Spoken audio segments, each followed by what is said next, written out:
My wife said he was bigger and younger, so I let silence, evidence, and an envelope at brunch end her affair, her image, and our marriage forever.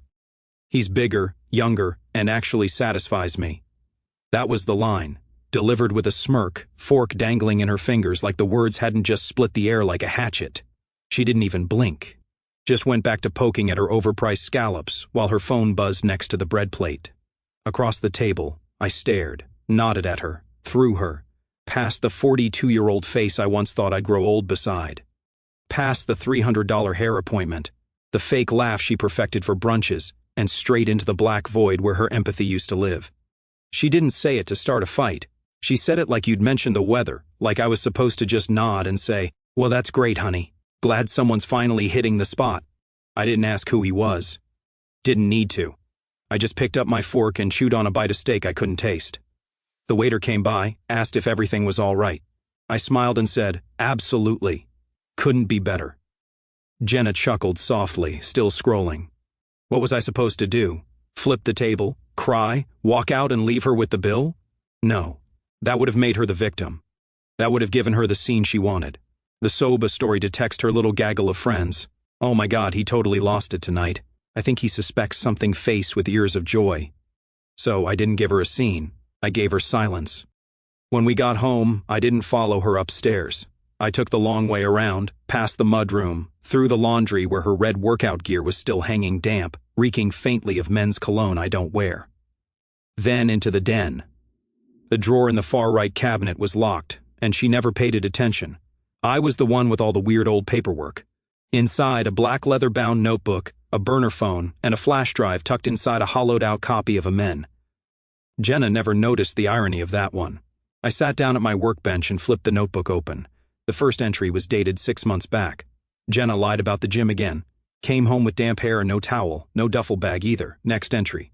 Car mileage jumped 17 miles during a Pilates class. I hadn't ridden every day, just the ones that mattered. The ones that made me feel like I was going crazy, until I started writing them down and realized I wasn't. She was just that good at lying. Or maybe I was just that good at believing. But tonight, she gave me a gift.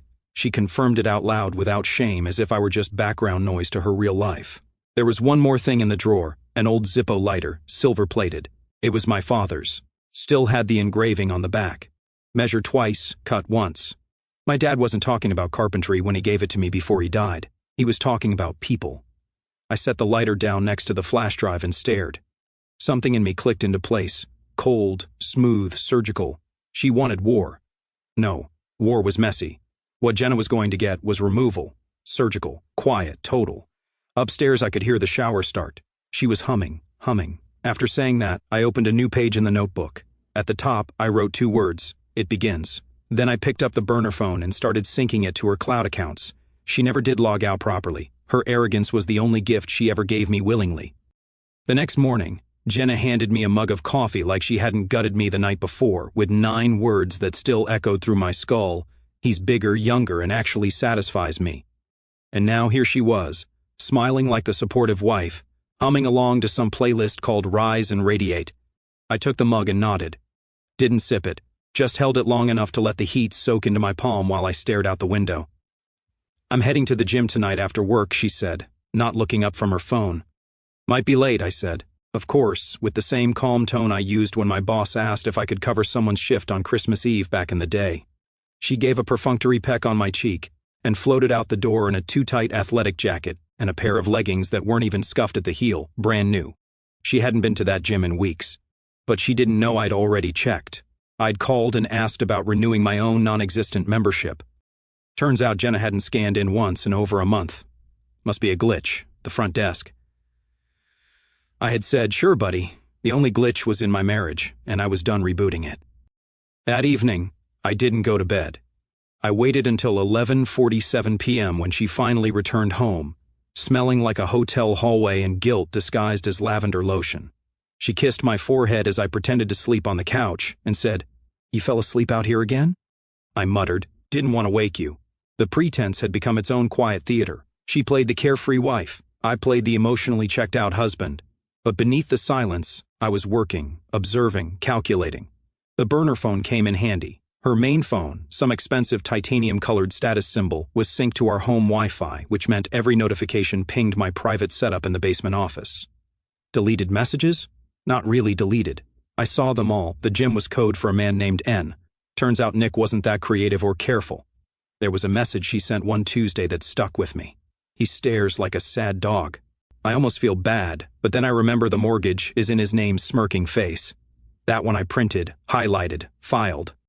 The house had become a quiet war zone. I moved into the guest room, told her I had acid reflux. She barely noticed. That room became my command center. One wall was dedicated to timelines, printed bank statements, parking receipts, credit card locks. I found she had a second debit card I never approved. The charges, mostly restaurants, cosmetics, and 2 Uber rides that ended at a hotel I'd never heard of.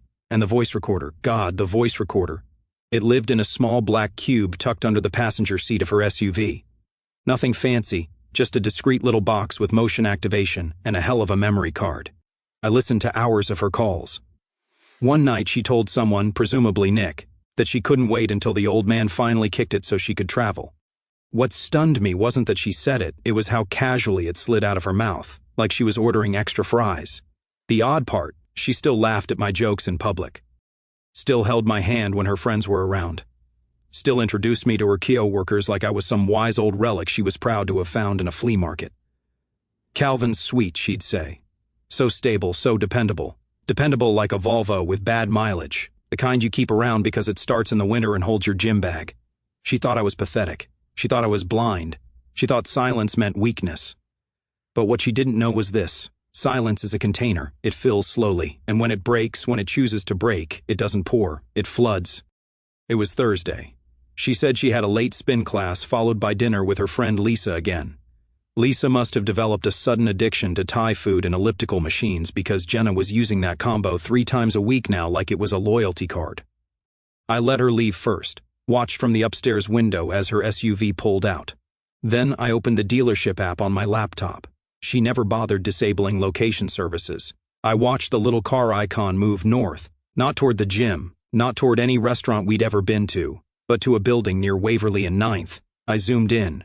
Condo complex gated, nothing in her name on file when I checked last week, but she was there now, so I waited. 37 minutes later the icon didn't move, so I got in my car. I didn't drive fast. I drove deliberately. I parked half a block away and walked around to the back alley where the condos overlooked the side lot. There was her car, 3rd space from the dumpster. Same faded bumper sticker that says, "Strong women build each other up." Ironic considering she spent most of her free time dismantling me in group chats. I found a shadowed spot across the street and waited, and then I saw him. Tall, late 20s, maybe early 30s, muscular in the way that screams gym selfie every morning, sleeves tied around his biceps, laughing like someone who didn't pay his own car insurance. And there she was, Jenna, exiting the front door behind him with her coat draped over her arm, and that same flirty smirk she used to wear when she was still pretending she respected me. She touched his chest before they got in his car, just casually, like it wasn't ruining a 19-year marriage, like it didn't matter, like I didn't matter. I didn't yell, didn't storm across the street and play the wounded husband. I just raised my phone, zoomed in, and snapped 3 clear photos. Her smile fake and wide, his hand low on her back, her laugh mid-frame, lips parted. Click, click, click. I walked back to my car in silence. The air felt colder than when I'd arrived, not because of the weather, because something in me, whatever piece was still clinging to hope, had gone fully numb. Back home, I opened the folder on my desktop labeled Exit, dropped the photos in, added a subfolder, Nick. That was the first time I put a name to the face. I didn't know it was Nick yet, but I knew the car, I knew the building, I knew enough to know he wasn't just a fling, he was the replacement. The next morning, while Jenna sipped her chai and scrolled Instagram, I told her I was running errands. What I actually did was drive to a nondescript brick building just outside city center, one of those law firms that doesn't advertise. The receptionist didn't blink when I said my name. I'd made the appointment 3 weeks earlier, right after she sent that message about me being a financial seatbelt. The lawyer was polite, sharp-eyed.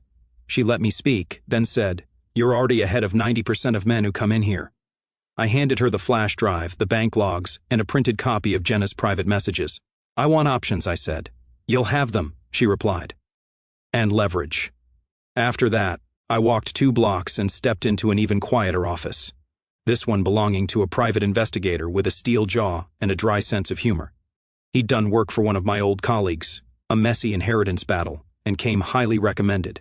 He leaned back in his chair, looked over the initial notes I brought, and said, "You sure you want to see everything?"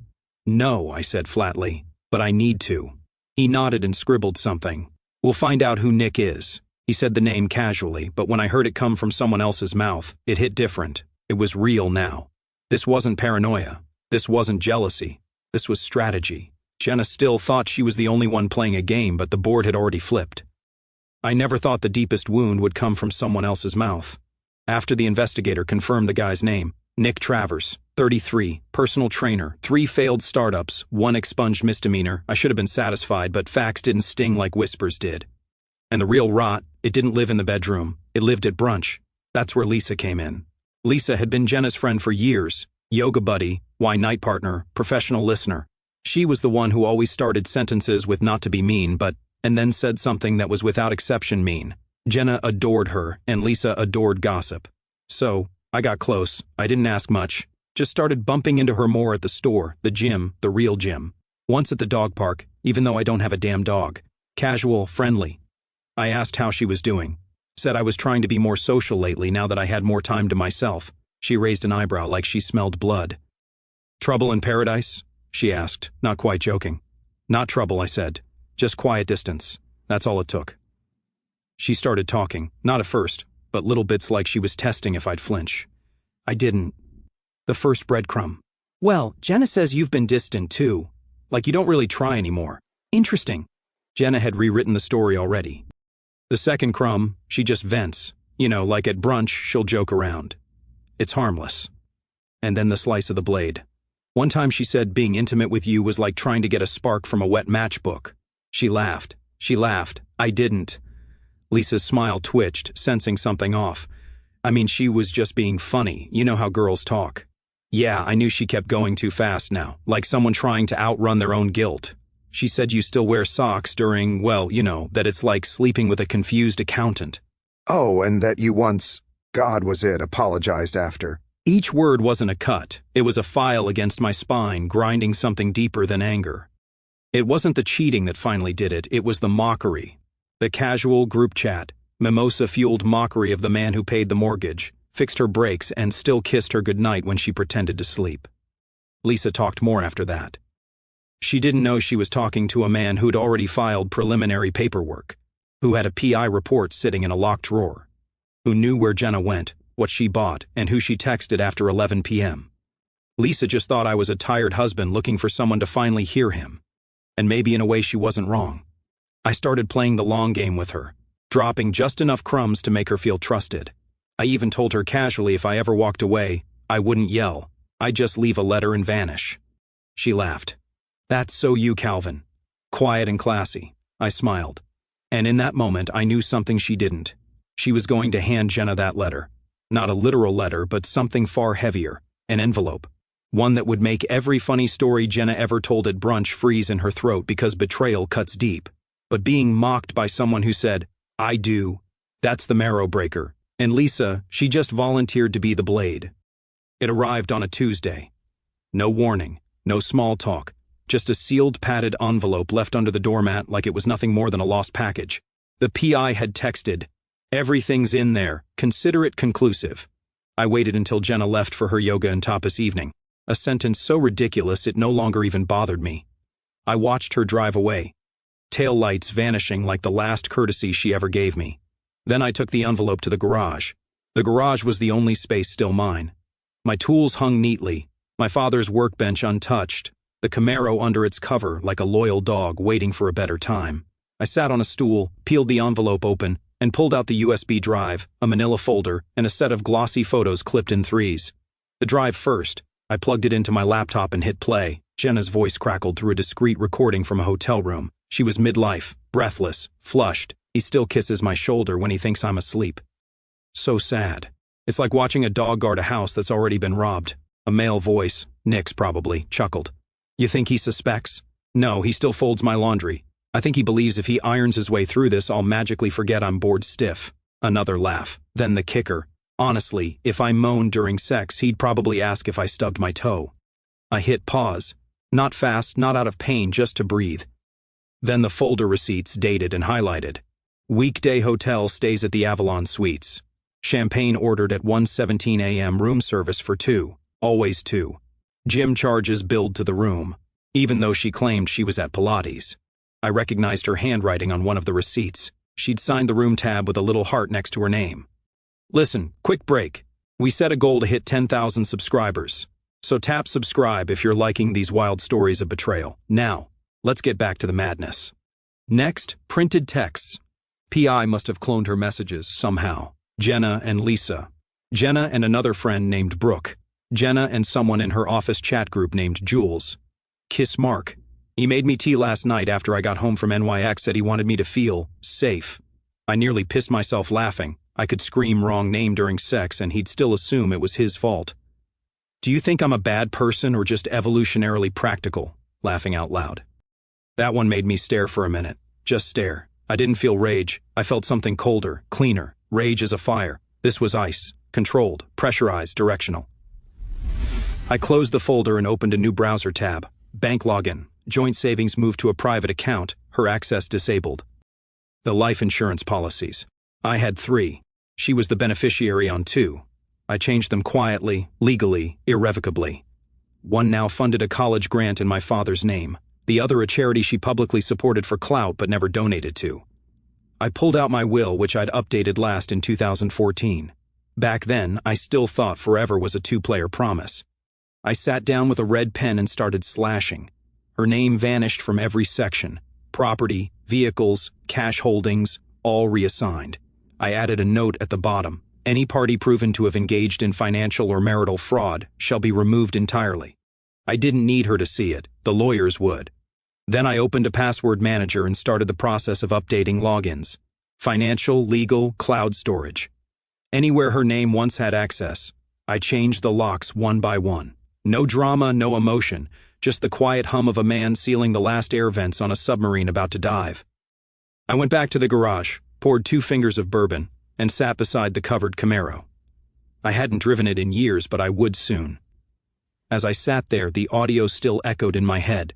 Her laughter, her lines, her confidence that she could mock me, spin me, and still come home to a man too polite to break the rules. But she forgot something. Polite men don't yell, they plan. Hey, so I'm doing a little birthday brunch thing next Sunday. Nothing big, just a few friends.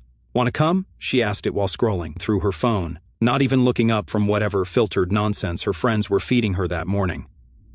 Her tone was casual, flippant, like she was inviting me to a garage sale, not her 43rd birthday. I looked at her across the kitchen island, slowly sipping the coffee I'd brewed 30 minutes before she even woke up. She'd added oat milk, cinnamon, and 3 lies already by the time she offered the invitation. Sure, I said. Wouldn't miss it. She smiled. Just a flicker, not warmth, more of a smug satisfaction, the kind you wear when you think you're still in control. And just like that, she gave me my battlefield, a public brunch with her closest friends, the same one she gossiped with about my sad eyes and repressed libido. The same group who thought I was just an oblivious bank account with high cholesterol and bad socks. She wanted a performance. She was going to get one. That night, I opened the manila folder again. Divorce petition drafted, revised, printed, evidence packet, receipts, texts, sync recordings, even the parking logs from the condo. My attorney had triple-checked everything for timing. We were holding legal dynamite, just waiting for the fuse. But that wasn't all. I'd also pulled her company's employee handbook, available online with just the right search, terms, and found their code of conduct. Paragraph 6. Any conduct which may bring the company into disrepute or suggest a conflict of ethical standards, especially behavior documented through third-party evidence, may result in immediate suspension or termination. Translation: cheating might be a private sin, but mocking your husband's finances, lying about company-covered hotel travel, and doing it all via work device, that's a corporate sin. So, I wrote a neat, neutral packet, not accusatory, just factual timeline, evidence, brief cover letter. Everything a corporate HR drone would need to panic. All of it went into a beige envelope, sealed, unlabeled, deadly. Then came the final piece. The delivery mechanism. Lisa. I met her for lunch that Wednesday. I chose the outdoor patio of a cafe near her office. She arrived in oversized sunglasses and perfume that didn't quite mask the tension. She ordered a mimosa. I ordered tea. "You okay?" she asked, peering over the rim of her glass. I shrugged. "Actually, better than I've been in years." She tilted her head, cautious, curious. "I want to ask you something," I said, pulling the envelope from my coat. "No pressure. But I think you'll understand." She didn't touch it, just stared at it. "I want you to give this to Jenna at her brunch." "Calvin," she started. "She won't expect it from me." I said. "She'll see me there. Think I'm just playing nice. But you've been in the room. You've heard it all. You know what she's done, what she said." Lisa looked away. "She doesn't filter. She dehumanized me, Lisa, to my face, to your faces. She made me the punchline to her entire social identity." Silence. Then Lisa picked up the envelope. "I'm not doing this for you," she said. "I'm doing it because I'm done laughing at someone else's expense." I nodded. "That's enough." We didn't speak for the rest of the lunch, just sat in that odd, calm quiet. She didn't finish her mimosa. I paid.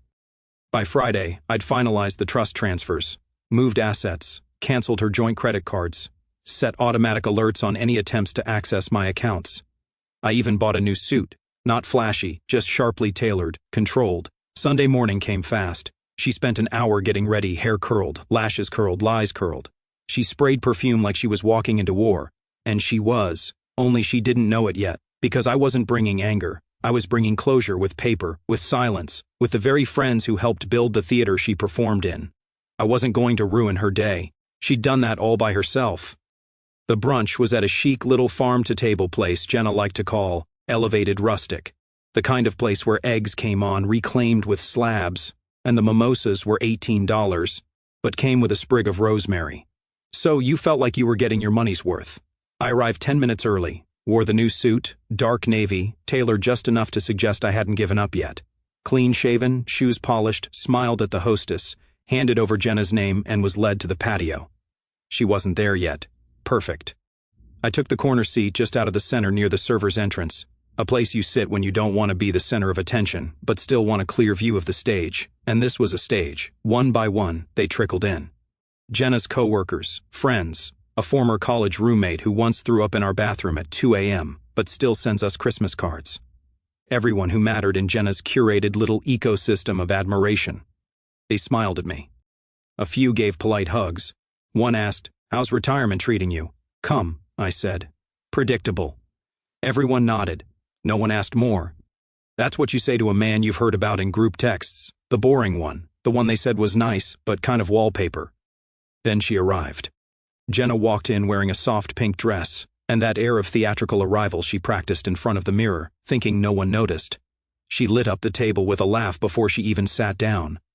"Oh my God, you're all insane," she said, waving her arms like she was overwhelmed by the generosity of their attention. "I said small and you still went big."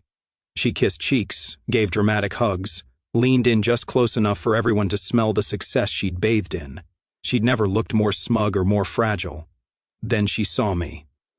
"Babe," she beamed, coming over with arms open. I stood, offered a half embrace, and kissed her cheek with the precision of a man shaking hands with an enemy general before the battle. "You look great," I said. "You clean up well," she replied, which she always meant as a compliment and never realized was an insult.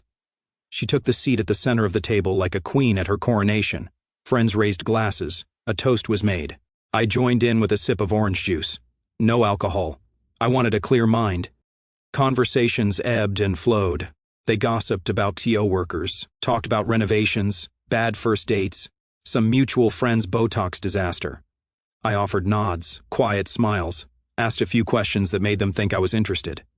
Then, midway through a story, Jenna was telling something about her trip to Napa with the girls, a trip I paid for. Lisa walked in late, of course. She made an entrance, but not one that competed. She wore black, simple, no accessories, and in her hand, under her arm like a portfolio, was the beige envelope. She kissed Jenna's cheek. "Sorry I'm late, traffic was hell. No worries," Jenna chirped. "Glad you made it." Lisa sat next to me, didn't say a word at first, just looked at me subtly, no smile, just the barest flicker of acknowledgement. I gave her a small nod. That was it. No grand signal, no dramatic moment, just a nod because it was time. Jenna was in the middle of a story about some junior associate at her firm. Something petty about his tie and his try-hard energy. The table was laughing, nodding, sipping mimosas, and pretending to care. She had them wrapped around her finger, exactly where she liked them, the center of attention, the curated queen of passive-aggressive charm. Lisa stood up quietly. No speech, no clinking glass, just 3 soft steps to the head of the table and the envelope held delicately in both hands like it was a birthday card instead of the detonator. It truly was. "From Calvin," she said. That was all. Jenna turned with a bright smile that faltered the moment she registered Lisa's tone and her expression. Lisa wasn't smiling, wasn't teasing, wasn't playing along. Her face was carved from stone, eyes flat. "Thanks," Jenna said slowly, trying to laugh, trying to spin it before it even began. "What is this?" "A love letter." Nobody else laughed. She opened it. First the papers, divorce proceedings, pre-filed, time-stamped, cleanly typed, addressed to her, signed. Then financial disclosures, details of every account she no longer had access to. Next, a copy of her company's ethics code with the relevant violation underlined in red. Then the receipts, hotel bookings, Uber drop-offs, dinner bills, all in her name. And finally, the flash drive. She held it up like it was radioactive. Probably recognized the brand, probably remembered the time she borrowed it from the drawer to transfer photos of that Lake Tahoe girls' trip that was in fact just her and Nick. At first, her smile stayed. It trembled, held in place by some desperate need to perform. But her fingers twitched. Her shoulders rose an inch. Her breath shortened, barely visible, unless you were watching her like a hawk, which I was. She flipped through the stack again, slower this time, reading the lines that spelled out in perfect legal language that everything she thought she controlled was already gone. Then she reached the final page, a simple statement, not from a lawyer, from me. "This isn't revenge, it's release. You said you were bored, now you're free." The silence at the table swelled. Mimosas sat untouched. A fork slipped and clanged. One of her friends, Brooke, shifted in her chair and suddenly found her phone fascinating. Jenna looked up, her face pale, eyes darting between Lisa, me, the papers, the flash drive, and then around the table, hoping for someone, anyone, to say something, to save her. But no one did. Not Lisa, not Brooke, not her coworker Megan, and certainly not me. She tried to speak, but no words came. Her jaw moved once, twice. Then her hand trembled, and she shoved the papers back into the envelope like that would somehow unmake them, as if stuffing the truth into a folder would erase the fact that her kingdom had just collapsed in the span of 60 seconds. Her voice finally broke through, thin and wavering. "Is this some kind of joke?" Lisa sat back down, crossed her legs, picked up her mimosa. "Do I look like I'm joking?" And that was the moment Jenna finally realized. No one was coming to her defense. No one was laughing. No one saw her as the victim. She stood abruptly, knocking her chair backward. The scrape echoed across the patio. Her hands trembled. She was sweating now, visibly. Her mouth opened again, but there was no speech, just breath, shallow and fast. She looked at me. I tilted my head. That's it. No smile, no gloating, just an expression that said, "You did this, not me." She grabbed her purse with the grace of a drunk actor missing their cue and fled the table, nearly tripping over the flower arrangement beside the gate. No one followed her. One by one, the guests looked back at me. Not accusatory, not angry, just quiet. I raised my glass to freedom, I said softly, and took a sip. Jenna didn't so much walk away from the table as flee it. Purse half-zipped, hair disheveled, envelope clutched like a live grenade. Her heels clicked unevenly against the patio stones. And for the first time in probably 20 years, she looked unsure of her own legs. No practiced sway, no calculated grace, just panic in motion.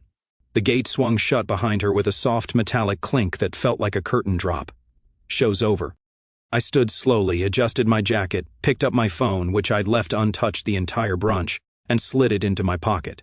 "Thank you all for coming," I said, nodding toward the stunned crowd. "It's been enlightening." No one responded. Not because they were angry, because they knew. That kind of silence doesn't come from confusion. It comes from realization. One by one, their eyes dropped to their plates. Lisa met my gaze briefly, then looked away, not out of shame, just acknowledgement. I walked out without another word. No need to explain, no scene to make. Let them sit in the wreckage of her performance, stunned at how fast the set collapsed when one wire was cut. By the time Jenna got home that afternoon, her key card no longer worked for our joint savings account. She tried calling the bank. Security questions failed. She tried my phone. I let it ring. At 7:03 p.m. she texted, "We need to talk." That was cruel. "We can still fix this." I replied with a single word, "No." At 8:47 p.m., she sent another, "Nick's freaking out. You dragged him into this." And then I imagined she called him because at 8:52 her messages to him stopped delivering. The PI had found his weak points. Turns out Nick had more to lose than she thought. He worked under an LLC his brother owned, and they were mid-audit. The moment that beige envelope landed, so did a digital copy with attachments. He blocked her within the hour. The next morning, Jenna received an email from HR. Her company had opened an internal review. Use of work devices for inappropriate personal communication. Breach of code of conduct. Attached were timestamped screenshots she never thought would see daylight. By noon, she was temporarily suspended pending investigation. Her assistant was told to pack her desk. Jenna didn't even get the chance. She called Lisa 5 times. Voicemail, tried texting, delivered, no reply. She tried social media next, liking an old photo, commenting under a post like they were still brunch friends. Lisa blocked her by sundown. By day 2, Jenna's reality was stripped of every illusion she'd clung to. Nick gone, friends silent, job slipping through her manicured fingers. And me? I was already gone. I stayed at a hotel near the lake. Quiet, remote room with a balcony. Spent the afternoon reading the paper with my feet up, no phone within reach. A small local band played in the lobby bar. The bourbon was warm, the silence was absolute. She called me again that night. 3 rings, 4. I watched it light up, buzz once, then fall still. She never left a voicemail. Of course not. What could she possibly say? I didn't think you'd actually do it. I thought you were too old, too slow, too soft. The truth is, she thought I wouldn't see her. She never expected I'd look straight through her and past her and plan a world that didn't need her in it. Now she was left screaming, in a vacuum, where every voice that once echoed her cruelty had suddenly gone quiet. And I had no need to raise mine at all. The lake was still that morning, flat like glass, barely rippling even as the early breeze rolled in off the water. The kind of silence most people call eerie. I called it earned. 2 weeks had passed. The final signatures had come in yesterday. Jenna didn't contest a thing. Not the terms, not the disclosures, not the division of assets, not even the clause about public defamation, which my lawyer had slid in with surgical elegance. It was over. The papers were filed, stamped, irrevocable. She hadn't called me since the last failed attempt. Just went quiet. Disappeared off social media. Word from a mutual acquaintance who didn't realize I'd already heard was that she'd taken some time off to focus on healing. Translation, she was humiliated professionally, socially, personally. And me, I was at a lake house she used to mock. Called it too boring, too rural.